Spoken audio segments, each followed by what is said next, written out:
Guys आज हम बात करेंगे ब्रह्मांड के अनंत फैलाव के बारे में। यह कैसे होता है और यह किस थ्योरी पर आधारित है, आप सभी को इस वीडियो में पूरी जानकारी मिलेगी। ब्रह्मांड कितना बड़ा है, ये सवाल वैज्ञानिक से लेकर हर एक साधारण इंसान के मन में हमेशा से आता रहता है, परंतु खेद ये बात है कि इसका कोई संतोषजनक उत्तर हमें अभी तक नहीं मिला है। परंतु यहाँ फिर से सवाल उठता है कि क्या कभी हमें इस सवाल का जवाब मिल पाएगा। सोचने वाली बात गाइस, मुझे यह पता है कि आप लोगों में से ज़्यादातर लोगों को बिग बैंग के बारे में पहले से ही कई चीज़ें पता हैं, लेकिन आज मैं बिग बैंग से अधिक आप लोगों को कुछ बताने वाला हूं। आज मैं आप लोगों को बताऊंगा इंटरनल इन्फ्लुएंस थ्योरी के बारे में। इंटरनल इन्फ्लुएंस थ्योरी एक ऐसा सिद्धांत है जिसके बारे में काफ़ी कम लोग ही जानते हैं। कहने का मतलब ये है कि बिग बैंग सिद्धांत के साथ ही ये सिद्धांत इतना ज़रूरी है कि शायद आप कभी सोच पाएंगे, परंतु नहीं। क्यों कोई इसके बारे में इतनी चर्चा नहीं करता। खैर, आप चिंता मत कीजिए, मैं आप लोगों को इस पुराना परंतु काफ़ी महत्वपूर्ण सिद्धांत के बारे में अवश्य कुछ ना कुछ बताने का प्रयास अवश्य करूँगा। गाइस, आगे बढ़ने से पहले आप लोगों से मेरी एक गुजारिश है कि आप लोगों में हमारे वेबसाइट विज्ञापन का कंटेंट पसंद आए और कृपया करके हमें इस चैनल को सब्सक्राइब कर लें। गाइस, सबसे पहले आप लोगों को इंटरनल इन्फ्लुएंस थ्योरी आखिर किसे कहते हैं वो बताऊंगा, क्योंकि इसकी संज्ञा को एक बार जान लेने के बाद आप खुद इससे संबंधित कई बातों को स्वतः ही समझने लगेंगे। तो आखिर क्या है? खैर, गौर करें तो आप इसकी शब्दों के मतलब से ही इस सिद्धांत के अंत में कुछ काफ़ी जान सकते हैं। इंटरनल यानी अनंत और इन्फ्लुएंस यानी फैलाना। तो दोनों ही शब्दों के अर्थ को अगर हम एक जगह पर रखकर देखें तो इंटरनल इन्फ्लुएंस का अर्थ होगा अनंत फैलाव। फिर आप लोगों के मन में ये सवाल उठ रहा होगा कि आखिर किस संदर्भ में अनंत फैलाव के बारे में बोला जा रहा है। तो गाइस, आप लोगों को बता दूं कि ये हमारे ब्रह्मांड के संदर्भ के बारे में कहा जा रहा है। वैसे देखा जाए तो इंटरनल इन्फ्लुएंस का सिद्धांत एक काल्पनिक विचारधाराओं पर आधारित सिद्धांत है जो कि बिग बैंग से ही अपना संबंध रखता है। गाइस, यहाँ ये कह सकते हैं कि बिग बैंग का ये एक हिस्सा है, इंटरनल इन्फ्लुएंस है, इसलिए कई बार इसे इंटरनेशनल यूनिवर्स मॉडल का भी हिस्सा मान लिया जाता है। इस सिद्धांत का जन्म बिग विज्ञान के कारकों पर ही हुआ है और यह अपना ताल्लुक कई अन्य सिद्धांतों तक ही रखता है। खैर, इसके बारे में हम आगे लेख में जरूर चर्चा करेंगे, तो मेरे साथ इस लेख में बने रहिएगा। थ्योरी के अनुसार ब्रह्मांड अनंत काल के लिए फैलता ही रहेगा, यानी हमारे ब्रह्मांड का इंटरनेशनली फेज हमेशा के लिए रहेगा। गाइस, हर एक क्षण हमारा ब्रह्मांड फैल रहा है और उसके अंदर मौजूद चीज़ों का घनत्व भी उसी हिसाब से बढ़ रहा है। इसलिए ब्रह्मांड के किसी एक निर्दिष्ट समय में मौजूद चीज़ों का घनत्व कभी भी एक समान नहीं रहता।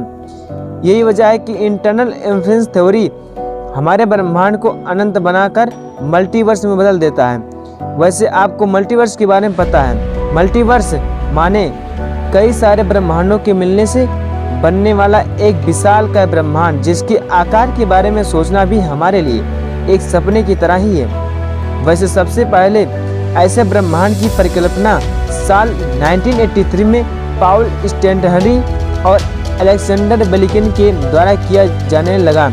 मल्टीवर्स हालांकि एक प्राचीन भारतीय विचार है। आधुनिक काल में इस विचार को इन दोनों की वैज्ञानिकों ने दुनिया के सामने दर्शाया कि ऐसे मल्टीवर्स हकीकत में हो सकते हैं और इसके अस्तित्व को इस खारिज नहीं कर सकते हैं। वैसे 2007 में आई एक रिपोर्ट में ये पाया गया कि इंटरनल इन्फ्लुएंस थ्योरी के आधार पर कुछ अपवाद शामिल हैं। रिपोर्ट में दर्शाया गया था कि भले ही ये सिद्धांत सत्य हो, परंतु कुछ क्षेत्रों में ये पूरे तरीके से लागू नहीं हो सकते। रिपोर्ट में और भी कहा गया कि ब्रह्मांड का अनंत काल का फैलना भविष्य के लिए समयानुसार संभव है, परंतु कभी भी ये भूतकाल के लिए संभव नहीं हो सकता।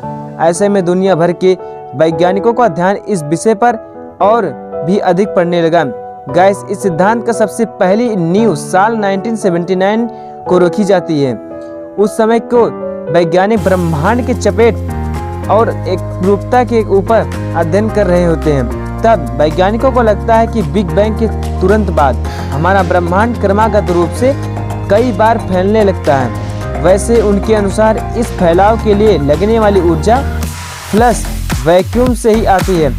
खैर, क्रमागत रूप से फैलाव के इस प्रक्रिया में कोई निर्धारित समय सीमा न होने के कारण कुछ वैज्ञानिक इसे अनंत काल तक चलने वाली प्रक्रिया के रूप में देखने लगे हैं। वैसे सोचने वाली बात यह है कि बिना ऊर्जा के कोई भी प्रक्रिया घटित नहीं हो सकती और किसी भी प्रक्रिया को अनंत काल के लिए चलने के लिए इतनी मात्रा में ऊर्जा का स्रोत शायद ही ब्रह्मांड में कहीं हो। इसलिए कुछ वैज्ञानिक ने पहले इस सिद्धांत को सिर्फ परिकल्पना मात्र ही समझा, परंतु साल 1983 में जब पॉल स्टेनहर्टन ने इस सिद्धांत का एक नया पहलू खोला, तब ऐसा प्रतीत होने लगा कि यह सिद्धांत सच है, संभव है।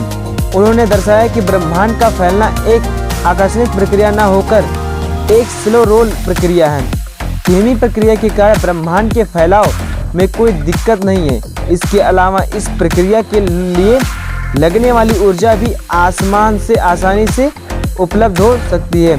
तो गाइस, इस तरह ही इस सिद्धांत का सूत्रपात हुआ था। खैर, आपको इस सिद्धांत के बारे में क्या लगता है, जरूर ही कमेंट करके बताइएगा। 1983 में ही एक किए गए अध्ययन से पता लगा कि ब्रह्मांड के अनंत काल तक का फैलाव के कारण इसके अंदर कई प्रकार के बबल या बुलबुले बन रहे हैं। गाइस, इन्हीं बबल्स या बुलबुले के बारे में है एक बहुत ही खास बात उस समय पता चला। वैज्ञानिकों ने देखा कि ब्रह्मांड के फैलने से इसके आकार में तो वृद्धि हो रही है, परंतु साथ ये कई छोटे छोटे या यूं कहे कि कई अलग अलग ब्रह्मांड में बढ़ जा रहे हैं। मैंने जो पहले बबल्स या बुलबुले की बात करी वो दरअसल एक अलग अलग ब्रह्मांड है। वैसे काफ़ी सारे अलग अलग ब्रह्मांडों के मिलने से ही मल्टीवर्स का निर्माण होता है। इसके अलावा एक बहुत ही चौंकाने वाली बात ये भी है कि ये ब्रह्मांड एक दूसरे के इतने पास मौजूद रहकर भी एक दूसरे से काफ़ी ज़्यादा अलग अलग हैं। कहने का मतलब ये है कि हर एक ब्रह्मांड के अपने अलग ही गुण और नियम होते हैं, इसलिए किसी एक ब्रह्मांड में प्रचलित नियम या सिद्धांत किसी भी दूसरे ब्रह्मांड में भी लागू हो या अनिवार्य नहीं है। वैसे अगर हम इंटरनल इन्फ्लुएंस थ्योरी को गौर से देखें तो ये भौतिक विज्ञान के कई नियमों को उल्लंघन करता हुआ दिखाई देगा। इसलिए कई वैज्ञानिक आज भी इस सिद्धांत को ग्रहण करने में झिझकते हैं। गाइस, आज के लिए बस इतना ही। अलग वीडियो में किस विषय पर बनाऊं और यह वीडियो कैसा है कमेंट सेक्शन में जरूर लिखिएगा और साथ ही गाइस चैनल को सब्सक्राइब करके जरूर कर लीजिएगा। मिलते हैं अगले वीडियो में।